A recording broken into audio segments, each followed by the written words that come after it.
All right. I changed some audio stuff around, so hopefully everybody can hear me. Yeah, so what a Friday, huh? Pretty good. Just want to talk about some of the stuff we're seeing. This was posted later today.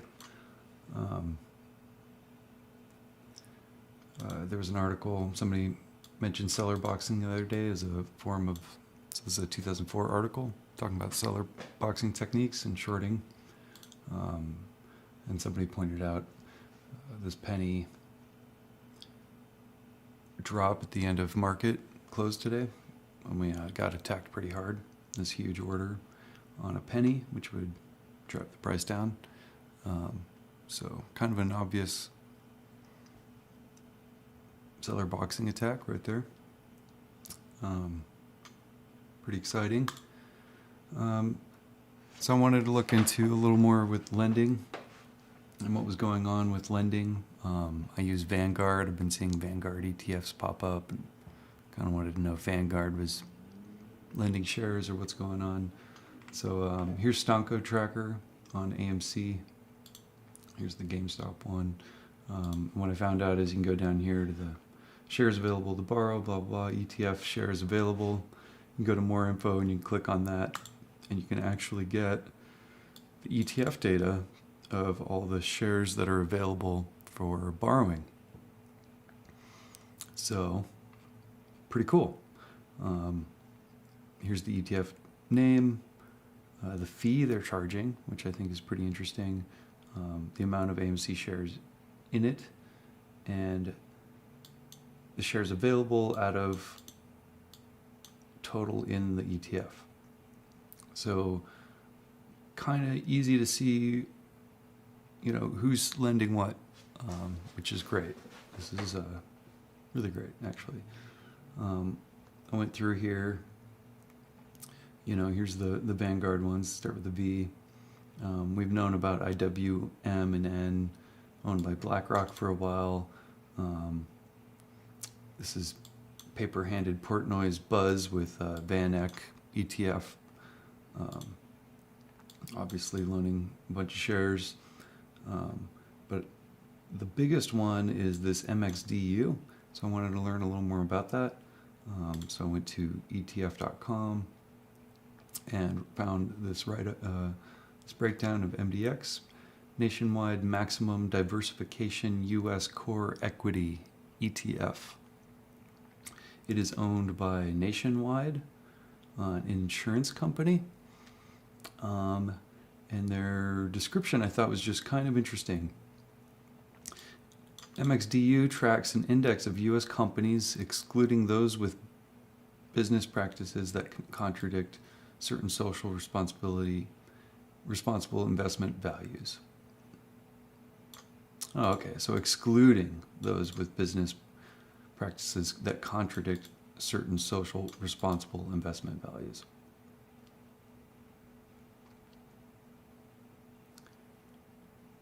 For some reason, I missed that excluding part. So apparently they support all this stuff. Pretty interesting. I don't know why they would short it, so they must be hurting. But they are shorting it pretty heavily, about over 2 million shares. Looks like the highest fee in here is 145% from S&P 500. So that's kind of huge. Another one here for 140%. I did find, I looked up the Nationwide ETF overview on ETF.com. Their largest ETF is one called NUSI, but they mention that the best performing ETF they have is the MXDU at 27%.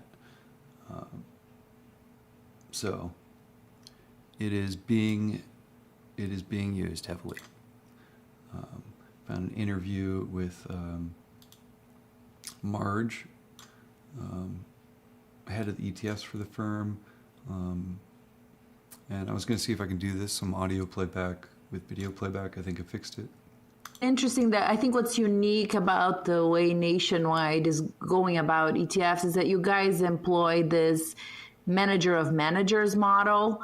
So you seem to enlist a lot of manager sub-advisors for your funds. And how do you go about this process in the sense of, I imagine, it's a big due diligence process of figuring out who's the right manager for the right strategy to really deliver on your vision of what these income needs are. Can you walk us a little bit through that process? Are there any key metrics that you look like, any specific traits, track record, any kind of deal breakers on what makes a good or a bad manager? So yes, Nationwide, we do employ a manager of managers model where we leverage sub-advisors to manage our funds. And that is, of course, the case with our ETFs. What we like about that model, Cynthia, is the fact that it does provide us with sort of a high degree of nimbleness, right? But at the same time, I think it really allows us to deliver on our mission of bringing institutional quality investments from some of the best managers in the world to a broader audience. That is a commitment that's really a foundational imperative for Nationwide and the investment management group. So knowing now that I kind of misread this. They're excluding firms that don't align with their definition of socially responsible investing principles. It is an insurance company. She does talk in this interview about helping families and individuals invest in their future. So they seem like a pretty sound company, actually, minus maybe the shorting. Nobody wants, the lending, sorry. So there's that fund. I just found out about it, thought it was pretty big. I looked up some of these other ones. What do we have here? Size at 250,000 shares. Most of them are out. So that's here. That's owned by BlackRock. And what's cool is on ETF.com, you can actually go down here, get all the data out of it, some of the bigger parts of it. And I found this was kind of interesting. Are they allowed to be used for over-the-counter derivatives, such as swaps? No. And are they used for securities lending? Yes.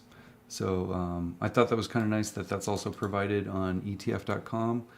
So you can also, see if they're being used in over-the-counter derivative swaps. Because I've been really interested in derivative swaps lately. Here's another one, ISCB, another one owned by BlackRock. BlackRock seems to have a lot of them.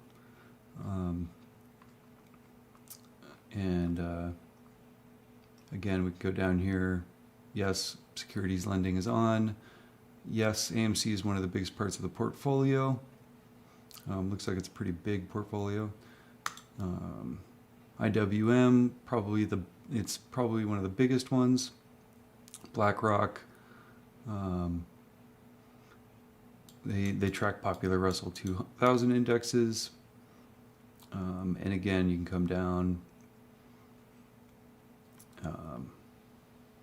AMC is number one in it, and not used for derivatives, but it is used for security lending. And if we look here, WM has 750,000 with only 5,000 left. So very interesting shit. There's all kinds of stuff in here. I highly recommend you look it out. Stonka Tracker is awesome. And again, GME has the same thing. It's in Buzz.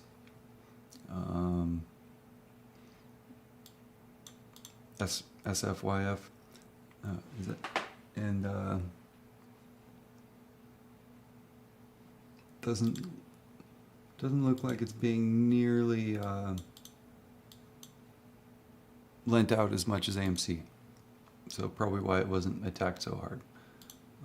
Again, I wanted to check out Vanguard. So here's the Vanguard Russell 2000, similar to the BlackRock's. We can go down. AMC second. US dollars in first. Found that kind of interesting. Not used for derivatives, used for security lending. Buzz, Van X, that's a paper-handed Portnoy's company working with Van Eck social sentiment ETF. So Portnoy started a company that scans our social media to see what we are talking about and sells that data to Van Eck for them to put this ETF together. I believe it changes once a week or something.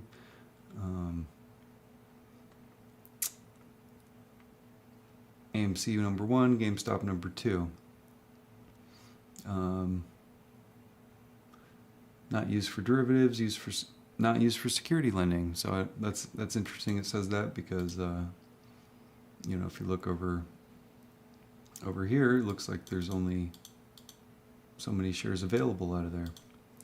So maybe I'm reading it wrong. I don't know. I'm just finding out about most of this stuff. I'm just learning. This is not financial advice to be taken with a grain of salt. Blah blah blah. So kind of cool. Love Stonko Tracker. Great source of information.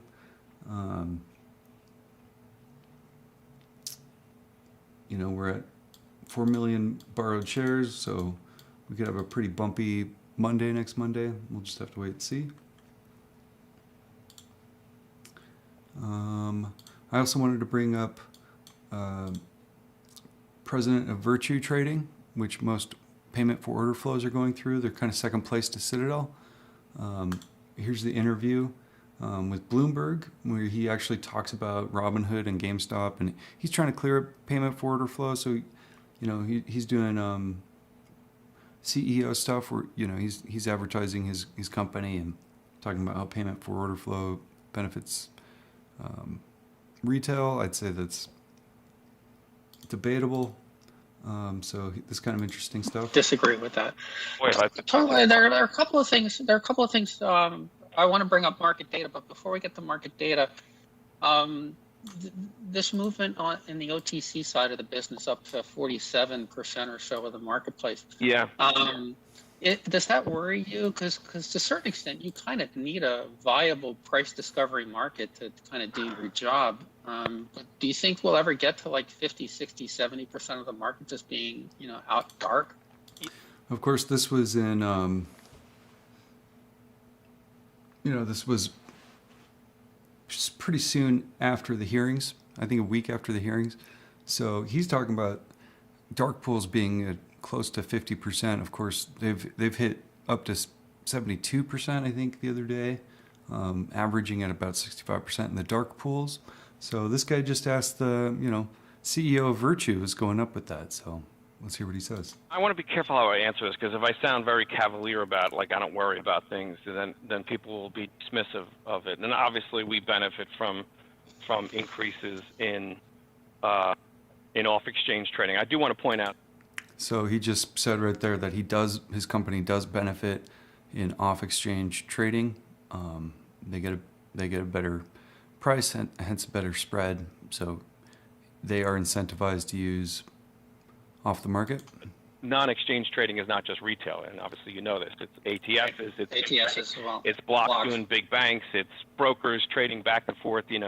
We have a feed with Citibank, and Citibank has one with Virtu, and we do that with JP Morgan and Barclays, and so that's all of it's a confluence of that. I think the most important thing, and my philosophy in running this firm has always been about, we want to give people choice. Okay, I'm going to get to some statistics, but ultimately, when someone is sending an order to a place, whether it's an exchange, whether it's an ATS, whether it's a bank, or whether it's a wholesaler like Virtu, it's because they have that choice.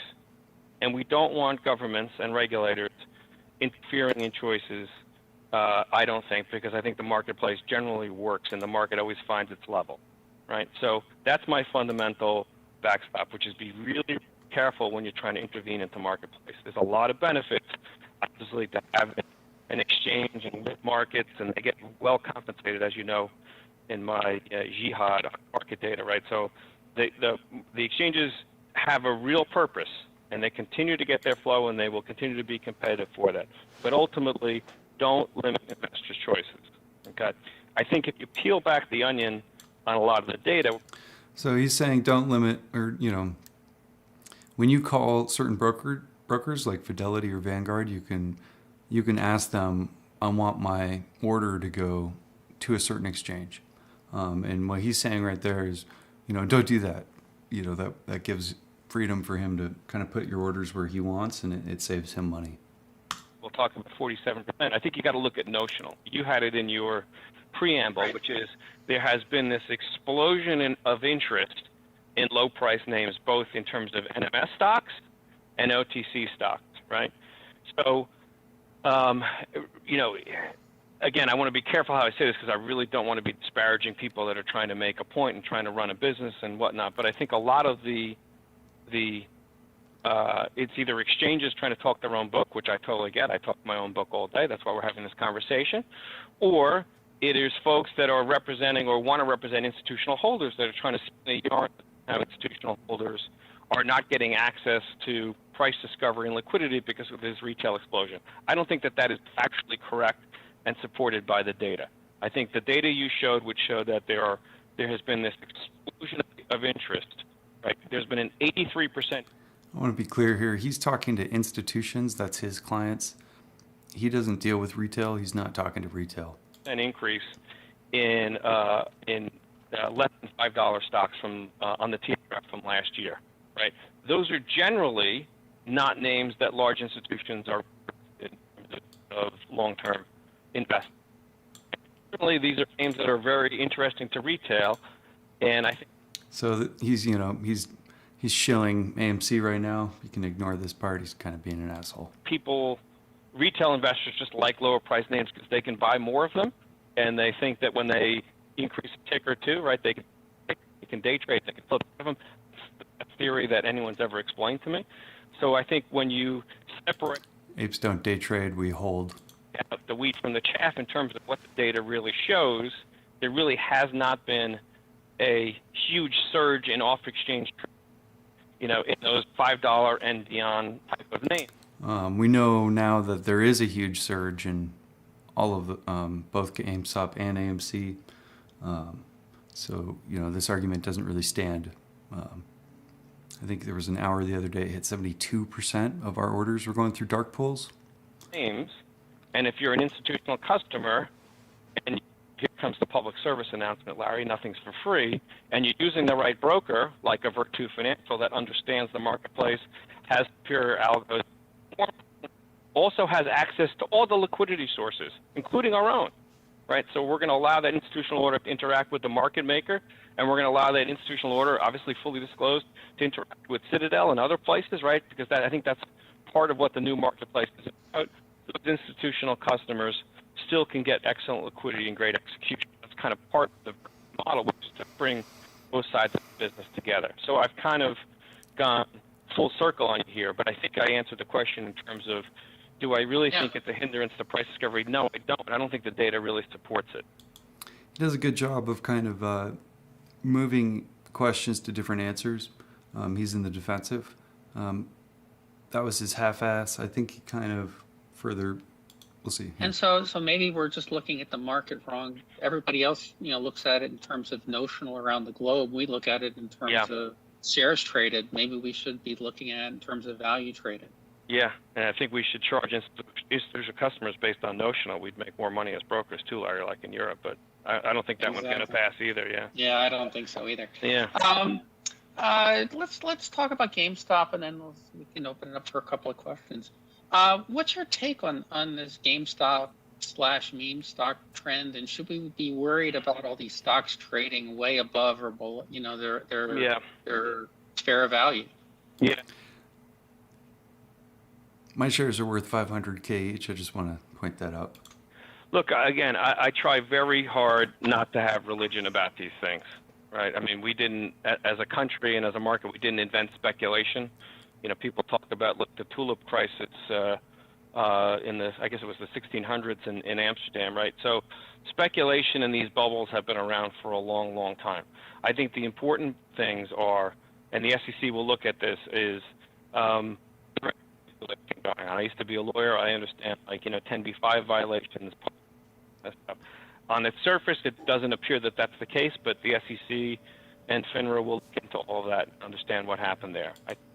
Yeah, so he's attacking retail with that statement, saying that we should be gone. SEC should be going after retail. Again, this is a week after the hearings from January, and of course, Gary just talked in front of the Banking Financial Committee the other day, saying that absolutely retail has every right to do what we're doing, and SEC is not going after retail. So. And that's a bigger question than like Robinhood or whatnot. It's just, was there any manipulation of the marketplace going on? I don't have a clue. I have no ability to understand that. I can tell you with 100% certainty, based on obviously the testimony I saw and what I know about how the plumbing of the market works, that there was no collusion between Citadel, Melvin, and Robinhood to somehow shut them down. All of that was, I think, debunked by the testimony of the principal. But more importantly, it was obvious to me, as someone who understands how the clearing system works, what happened. This is where I think it gets really interesting. He starts talking about what he thinks happened on the mini squeeze in January with Vlad. Robinhood had positions that were incredibly one way in very volatile stocks. We're a clearing member, a very proud clearing member of the NSCC. I know how they margin, and I know when volatility spikes, because we've lived this here at Virtu, right? Calls go up, and if you're not prepared for that, there's only one way to satisfy that risk, which is to de-risk it by turning off trading or reducing your position, right? When you're a market making firm, that's a lot easier. We just skew the trading, right, to trade out of a position and reduce our overnight margin. So he just said, as a market maker, it's easy for them to get out of a margin situation by skewing the trading to benefit him, so they can sell their positions. When you run an institutional retail business, you don't have that luxury because clients are going to do what they're going to do. So skewing also, when he said that, immediately after talking about dark pools, that's kind of suspicious. He just said he gets a better deal for using dark pools, and now he's saying, if Virtu was shorting these tickers and the price was going up because of high buying volume from retail, his company has the ability to skew our orders to bypass a margin call on his company. Right. So Rob was in an almost an untenable position and did the only thing that it could possibly do to ameliorate that that margin call. So I think at the end of the day, as long as just to come back to your question, look, as long as there are disclosures, as long as there's enough education, these aren't like complex options, presumably, that people are buying. They're buying and selling a security, right? I don't talk about fundamental value of any company other than my own, and I think it's horribly undervalued, as and that's my job. But putting aside, those other businesses, at the end of the day, right, you have consenting adults, right, who are fully informed as to the risks of what they're doing. I don't think it's the marketplace's job, assuming they're educated and whatnot, and they've been properly margined and all that kind of stuff, and they've checked all the boxes and they're adults. I don't think it's the marketplace's, job to prevent those things from happening, Larry. I really don't. Now I want to point out too, he speculated that Vlad and Robinhood got margin called in January, and that it wasn't him. He's speculating that they got margin called, and he said that's obviously what happened. So the other market maker that would have done that would have been Citadel Securities, which gets more order flow than Virtu. And I just think that's kind of interesting that, through deductive reasoning, we can basically figure out through this interview that Robinhood was margin called. It was from Citadel Securities. Vlad talks about negotiating that margin down so he doesn't default. Doug from Virtue also talks about how one of the few things Vlad could have done to avoid a margin call was to get rid of buy orders. So kind of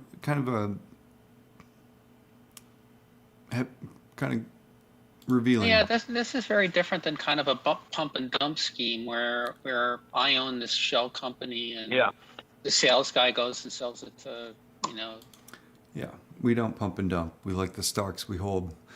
Over 200 brokers on one of the 15, is it 15 these days? Its own program, and they're competing for that level of flow. So there's NAS displaying, I'm sure, tens of thousands of non-marketable limit orders from over 200 brokers on one of the 15, is it 15 these days? National securities exchanges. 16.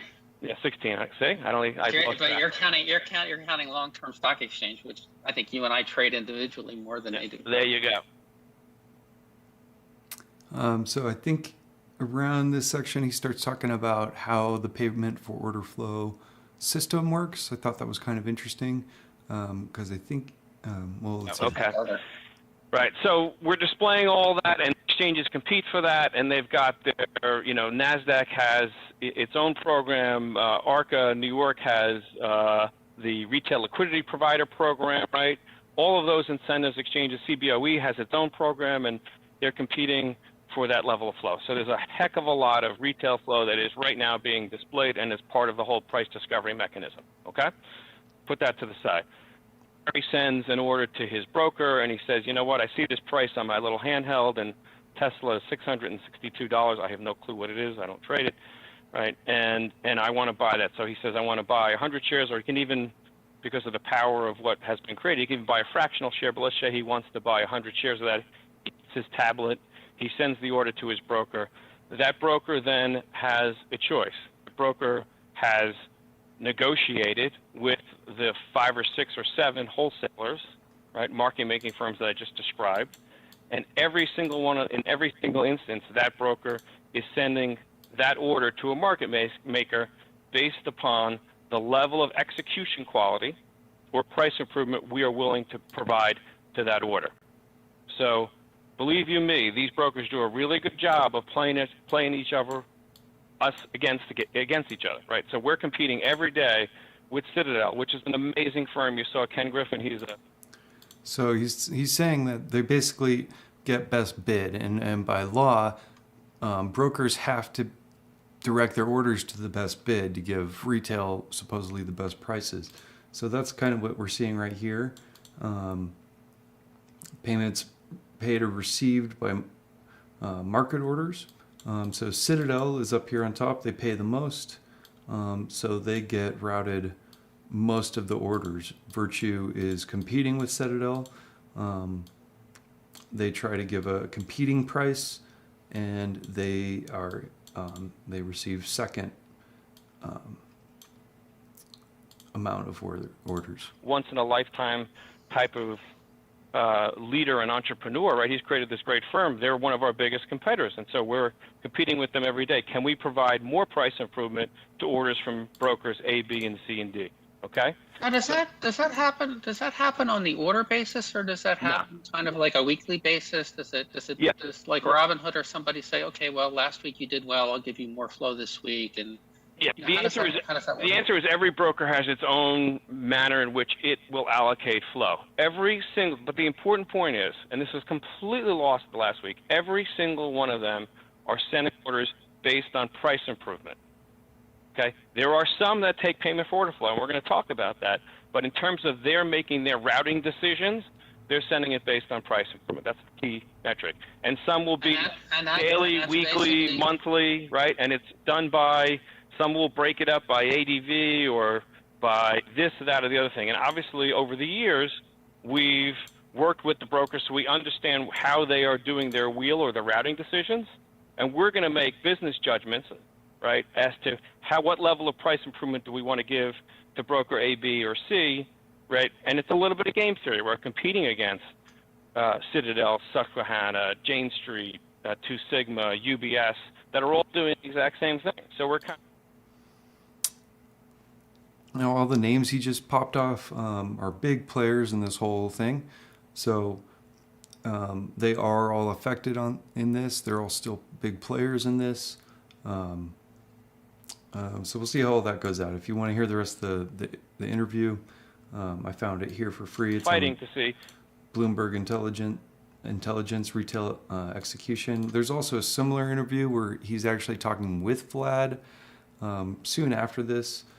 So he's kind of in the defensive mode for Virtue and what payment for order flow systems are, because they're kind of a hot topic right now, and if they are good for retail.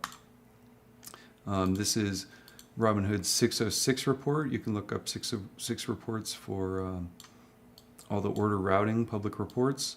And, again, you can go to Virtue's site, look up their 606 report. They just forward it to Virtue Clearing. You can go to Citadel, look up their 606 report. They forward all theirs to Citadel Clearing. And I feel like those are kind of dead ends at that point. Virtue G1X are data providers for Pyth. And I want to point out today that AMC after hours was trading at $772 on one of the three data providers. So it's either Virtue, G1X, or Jump Trading is providing data showing AMC being traded at 772. We can also go down and look at GameStop. Let's see what happened to that today, if anything happened. Again, three data providers matching IDs, so it's Jump Trading, Virtue, or G1X. And it looks like GME is extremely volatile today. It has a confidence level of like basically plus or minus $13. And if we zoom out a little bit, we're on the main net. This is Pyth Oracle.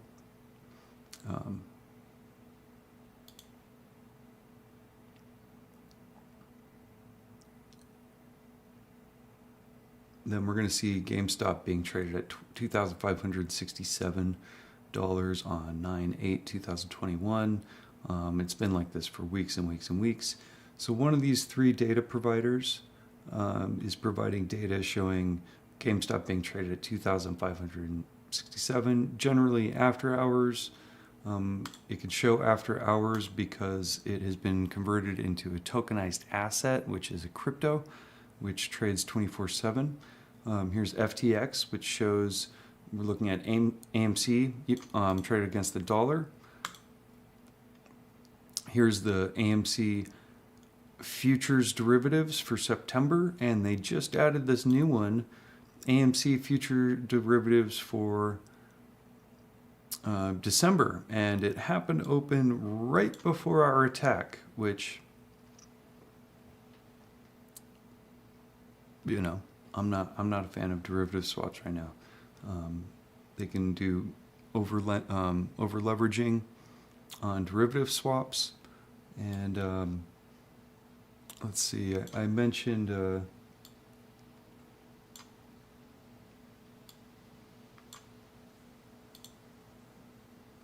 I mentioned 1995 Berkshire Hathaway annual meeting. It turns out I actually meant the 1994 Berkshire Hathaway annual meeting. 3 minutes and 21 minutes in, they go into the first question. First question asks about derivatives. So this is 1994 Warren Buffett Berkshire Hathaway annual meeting about derivative swaps. Let's listen to that. My name is Michael Mullen from Omaha. Would you comment on the use of derivatives? I noticed Dell Computer stock was off 2.5 points Friday with the loss in derivatives. The question is about derivatives. We have in this room the author of the best thing you can read on that. There was an article in Fortune about a month ago or so by Carol Loomis on derivatives, and far and away is the best article that's been written. We also have some people in the room that do business in derivatives from Solomon, and it's a very broad. So he mentions a few Solomon people in the room right there that helped write derivatives. Thought that was kind of interesting. If you follow Charlie's vids, he's got some pretty interesting takes on Solomon Brothers and the whole AMC GameStop thing. So again, this kind of ties everything together. Let's hear what he has to say. Broad subject.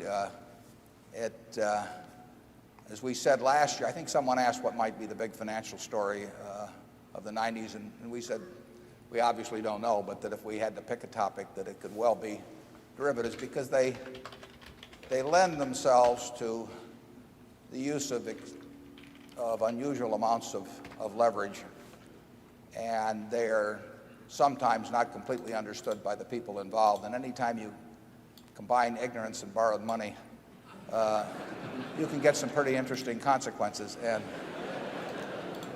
particularly when the numbers get big. And you've seen that, of course, recently with the recent Procter & Gamble announcement. Now, I don't know the details of the P&G derivatives, but I understand, at least from that what started out as interest rate swaps ended up with P&G writing puts on large quantities of U.S. and I think one other country's bonds. And anytime you go from selling soap to writing puts on bonds, you've made a big jump. And the ability to borrow enormous amounts of money, combined with the chance to get either very rich or very poor very quickly, has historically been a recipe for trouble at some point. And derivatives are not going to go away. They serve useful purposes and all of that, but I'm just saying that it has that potential. And we've seen a little bit of that. I can't think of anything that we've done that would... Can you think of anything we do that approaches derivatives, Charlie? Directly? No. No. So I want to point out, he's explaining derivatives. He's saying a firm over-leveraged themselves. They shorted using derivatives. And historically, it ends in quite, not well, not good. Look up to Buffett and Munger. So highly recommend you listen to more of this. Anything they do, they're kind of, investing heroes in my book. So further going into derivatives, let's see. Oops. Sam Bakeman with FTX partnered with LedgerX because they are one of the few firms approved in the United States by the SFTC, I think under Brian Quinten's before he left, to do lending and derivative trading on crypto assets. So I found this interview with who's that, Scaramucci or whatever. So he's sort of talking about LedgerX and how they handle derivatives. To also disclose that early on, I was a seed round investor in the company, and so I'm very proud of you, Zach. You're doing a great job. Where are we going? Yeah, today we've got the Bitcoin options. It's a fully collateralized product. It's a little bit tough to trade because there's no leverage. So what we want to do is take the most popular derivatives product from the overseas crypto world, which is the Perpetual Swap. It does most of the volume, most of the revenue, but you have to have our licenses to offer it here in the US. So we want to take that, copy paste it into the US, offer it on LedgerX, initially on Bitcoin, Ethereum, but actually on all commodities. It's a product that in some cases, for some asset classes, is superior to traditional futures.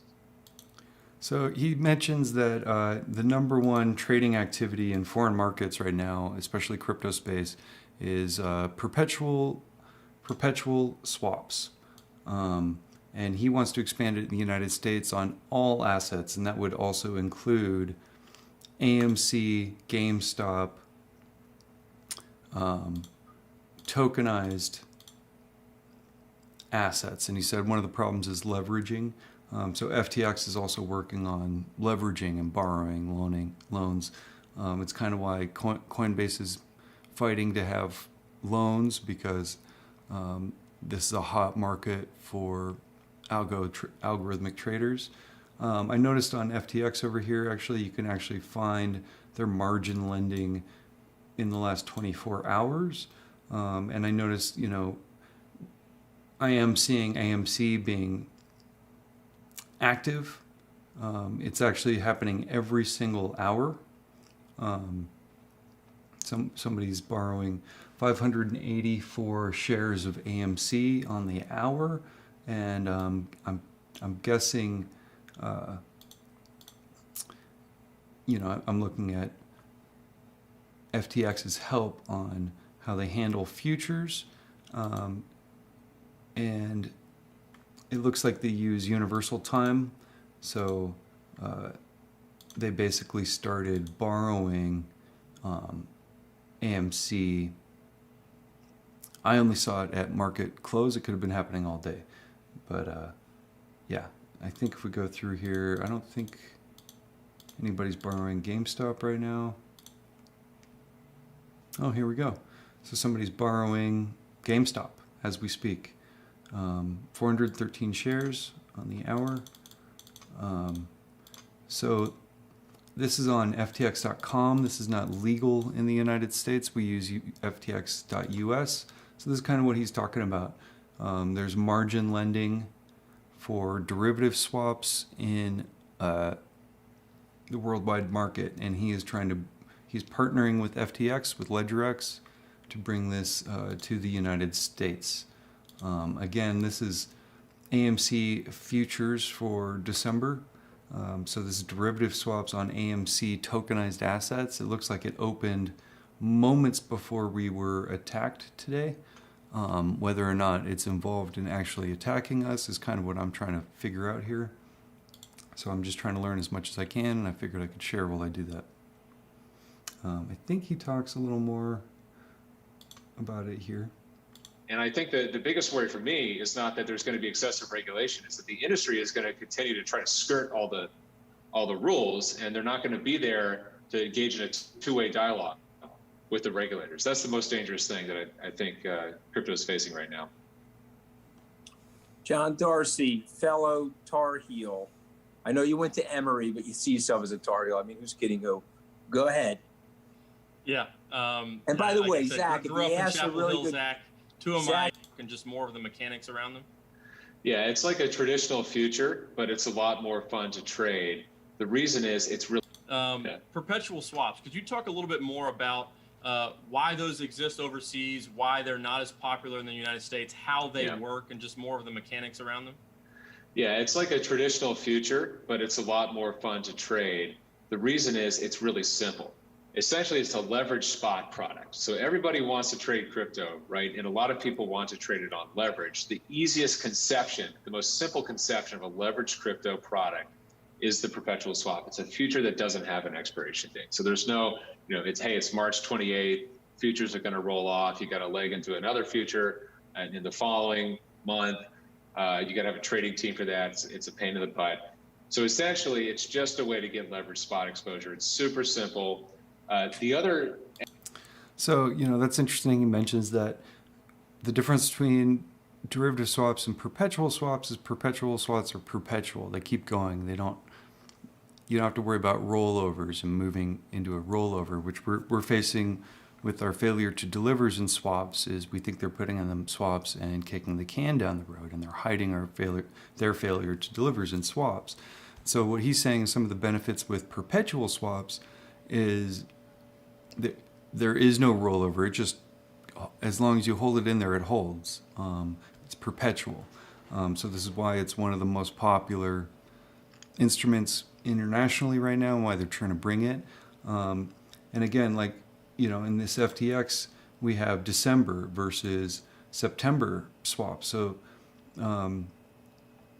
we just had basically, if you look at the expiration on the dated futures, they expire on the last Friday of every quarter to an hour of the underlying index at 2 a.m. UTC.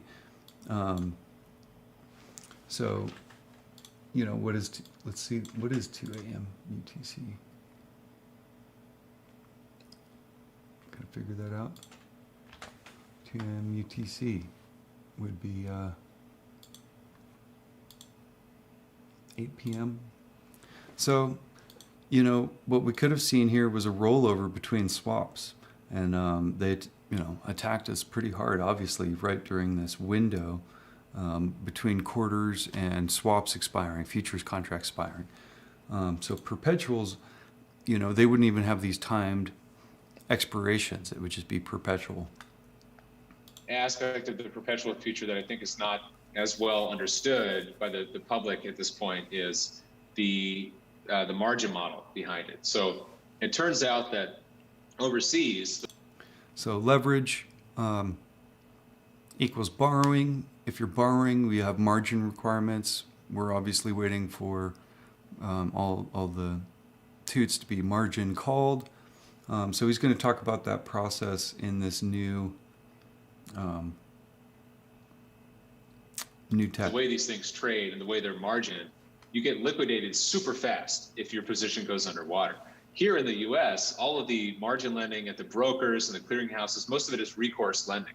So people can come after your house if you can't, come through on your margin obligations at your broker with the clearinghouse. Overseas, the way things work, if you go underwater, you get liquidated instantly. So it's actually lower risk to trade and to clear than traditional futures, traditional options. So there's the kind of retail-facing benefit, which is you don't have to roll from expiration to expiration. There's less structural volatility for that reason. So it's good to trade. But actually on the back end, from the technology side, from the clearing side, from the margin side, for the regulated entities or unregulated entities managing this stuff, it's less risky. And you're So, he's bringing up the two things. By the way, we're seeing this move in real time right now, after hours. It's 12:41 my time, Mountain Time, and we're into Saturday right now, and we are seeing AMC tickers moving right now in the after hours. And I want to point out, AMC on the dollar is at 43. AMC derivative for futures for December is at 44. So there is a gap here, and there is room for arbitrage, and we can actively see somebody borrowing shares right now.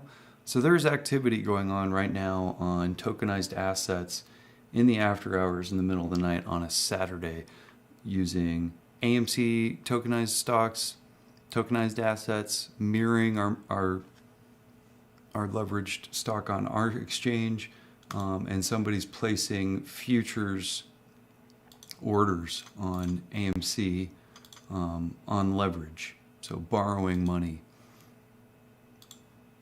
less likely to blow up the financial system or your account balance in some cases, or yeah. So that was the second part of it. Is there's less liability. So when you over leverage yourself, like Warren Buffett was talking about, it's extremely risky. Any slight movement in the ticker, when you're over leveraged, it's amplified.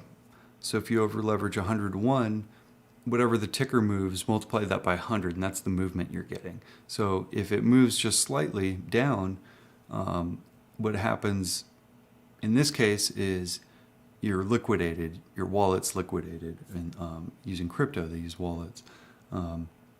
So that's less liability for anybody doing this riskier, borrowed, over leveraging perpetual swaps. So what this could do is this could give, one, they can hide failure to delivers. Two, they can set up smaller wallets like burner wallets. If there's volatility and they lose, it'll wipe out that wallet, but it won't go into their firm. Their firm won't get margin called. They won't get margin called. And this can be perpetual. The movement we saw today was probably because it's not perpetual yet. It's probably, we saw the end of a futures contract at the end of the quarter. And when all of that stuff moved, our price moved because they were moving failure to delivers around. They're moving leverage swaps on our stonks around. And this is going to happen in the last Friday of every quarter. But with this new perpetual swaps, apparently that's not the case. It's perpetual as long as you want, not according to any time span or anything. So some of these patterns we're seeing in AMC or in assets would go away with perpetual swaps. Interesting stuff. The exchange you're trading at, if all they're doing is non-recourse margin perpetuals, which is super unintuitive, and you got to dig into the margin model to see why that's the case. But actually, it's a better product from both the trading and the margin side. What levels of leverage are available internationally? You hear a lot of stories of. So I think that's just all kind of interesting stuff. I don't really know what's going on. I did a video the other day. I got to roll back some of that, I guess. I get a little passionate about this stuff. Take everything I say with a grain of salt. Do your own research. Check it all out. But there is a lot of activity. There are a lot of interested parties. Most of this stuff is tailored for institution side. This is the FTX.com instead of FTX.us. This is not legal in the United States yet. I'm not doing any trading or anything here. I'm just speculating and looking. But even in here, you're going to see advanced trading, quant zone, volume monitor, exchange stats, leaderboard, competitions, rewards, vote, stake, funding. So this is all the edge tech that's not exactly legal in the States yet for good or bad reasons. But I like it because I like to monitor some of these new tech that happens to be tied with our stock market, which I think is absolutely ridiculous. It's kind of the Wild West right now in crypto and DeFi and tokenized assets. I think is kind of wrong. So this is directly affecting our market. The other night, I even accidentally stumbled across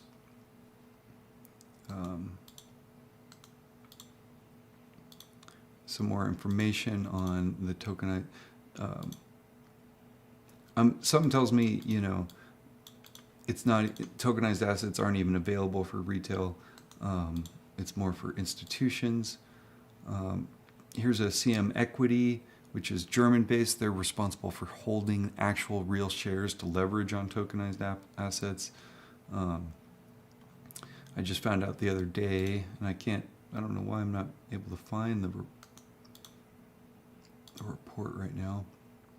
But it turns out the tokenized assets are being leveraged by Goldman Sachs, and the futures are being, see, here they are right here. Fractional stocks.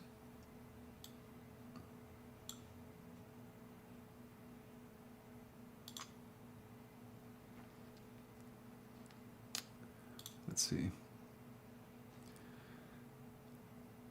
Fractional stocks and futures stocks. So we could open these up. So stocks are being leveraged by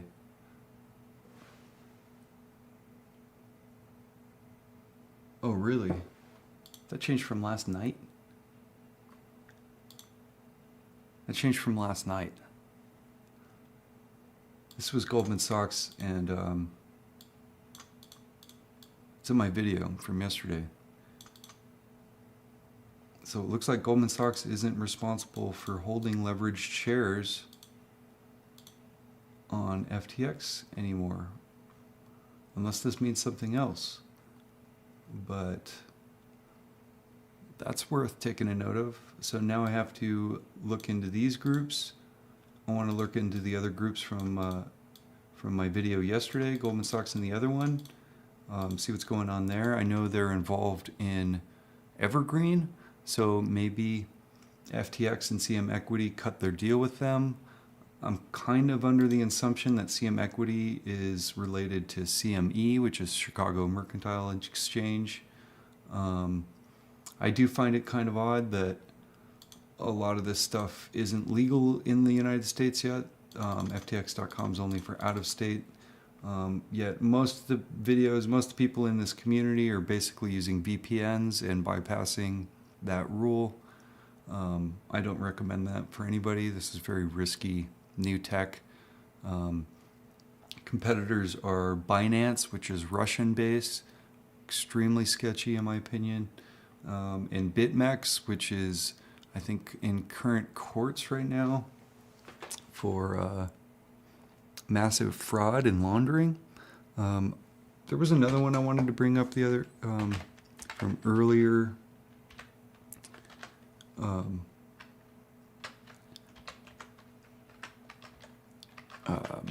Investigations I'm doing just through another good resource is the broker check for Finra, but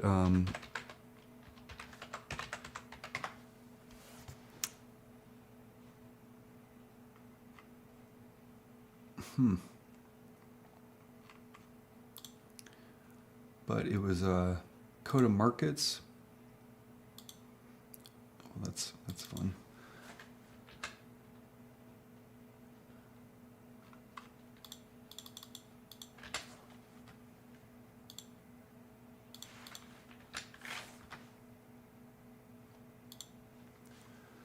You can go here. It's regulated by Finra, Chicago District Office. Detailed report. So you can kind of see if they've been in any kind of legal trouble. This is their broker check report. You go down here. This is really great information. It kind of shows you who it's owned by, PDQ, and the owners. Right? And then we're going to get down here to some of the cases that, here's some of the books and maintained, Bank of America, PDQ again. So they handle a lot of their books. So it looks like Coda Markets is tied with Bank of America. I think they were on some of the 606 reports before some of this stuff. They violated the Exchange Act rule. They failed to establish a main supervisory system. Regulatory risk management controls. This is filed by SIBO against them. Civil and administrative fines. Violated Exchange Act. And PDQ violated the Exchange Act. This is filed again by SIBO, 709. So recently, these are even newer than when I've read.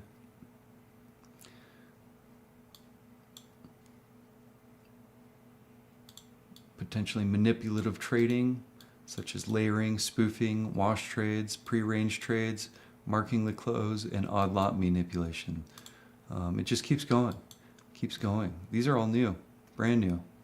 Look at this one.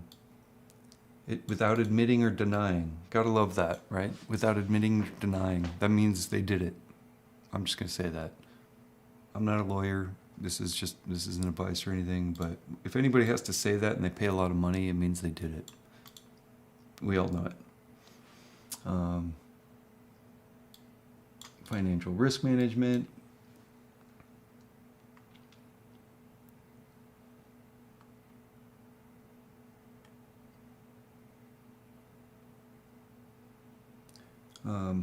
And they get pretty big in this, but basically, manipulating our markets.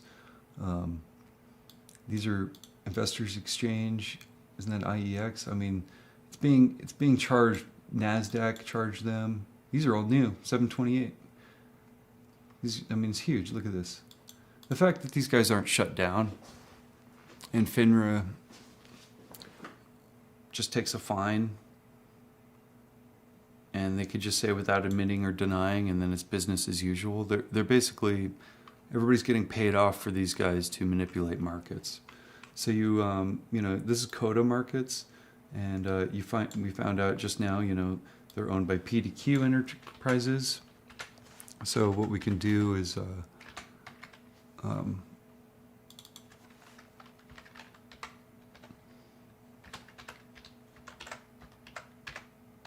might actually be easier on the site we were just on.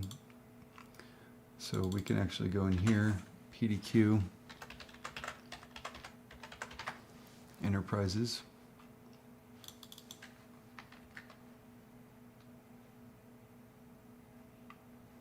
Maybe not.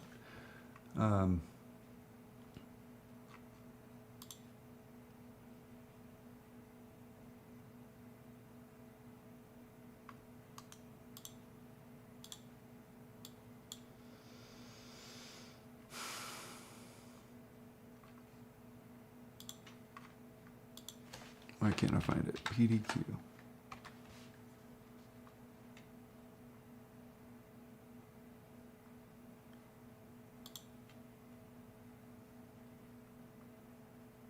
Well, that's odd. I'm actually having a hard time even finding them now.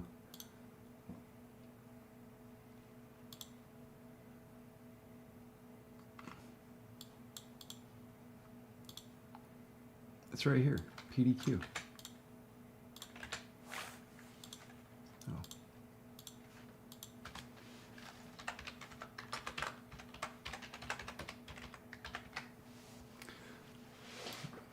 Code of markets, they basically say right there. But what I'm trying to find is their owners, because I'm pretty sure if you go up this chain,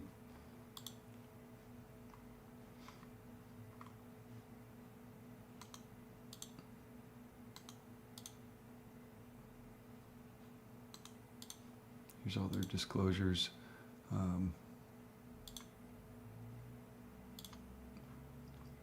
They don't really list their 606 report. I think I emailed them for their 606 report. I think they're trying to hide it. So I think it's kind of odd that I can't find PDQ all of a sudden. But I'm pretty sure what I found out is, well, I probably shouldn't talk before I can show it firsthand. But yeah, it's kind of the stuff. Code of markets, getting, you know, big trouble with Finra, nothing really happening to them. All the exchanges are filing charges on them, so something to keep an eye on. Anyway, lots of activity in the markets. We're going through a lot of changes. Got to stay on our toes, see what's going down. As far as I know, crypto and tokenized assets are bridging their way into our market.